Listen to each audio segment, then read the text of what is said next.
Salam dostum. Navbaharning dunyosiga xush keldingiz. Bugun sizlar bilan yangicha yashash uslubi, minimalizm haqida so'zlashib baqsaq deyman. Kunlarning o'tishi bilan vaqtimizning va energiyamizning bargancha xo'rab ketayotganligini sizmi his qilib turyotamsiz?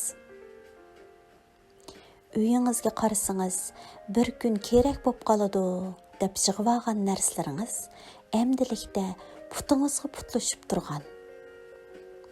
Bahasi tushibdi deb qo'sh-qo'sh setib olgan kiyimlar bilan to'lgan kiyim ishkabingizning ichiga yepilmay qolgan holatdagi kunlaringiz cho'qim bo'lgan.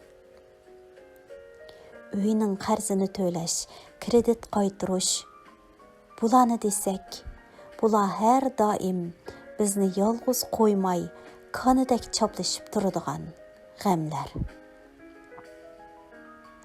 Acaba biz yelkimizni besib turgan ortiqcha narsalar va zehnimizga g'amlardan qutulishni o'ylab baqdiqmi?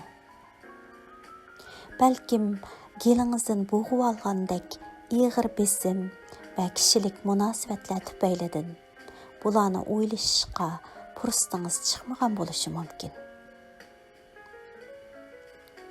Aslida jahonda oddiylikdan afzal narsa yo'q.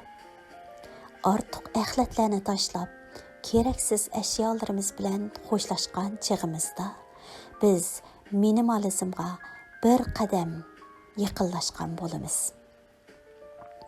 Minimalizm aslida 20-asrning 60-yillarida o'ttirg'a chiqqan san'at iqimi bo'lib, sodda, ammo oddiylikdan xoli bir uslub. Bu xil uslub keyincha adabiyot va texnikadami tatbiqlanadigan bo'lgan. Minimalizmcha yashash bir turli yashash uslubi, yashash falsafasi bo'lib, ma'lum jihatdan kishilarga yangicha hayotlik bag'ishlaydi. Dangliq Ford avtomobil shirkat zanjirining qurg'uvchisi Puldar Ford o'zining iste'mol qarashini ifodalab mundaq degan ekan: "Men arzon mol setib olgudek boy emasman." Minimalist kishilar Fordning so'zi bo'yicha turmushimizdagi iste'mol odatimizni o'zgartish, arzon moldan ko'pni setib olguncha qimmat moldan oz-soz setib olish odatini yetildirgan bo'ladi.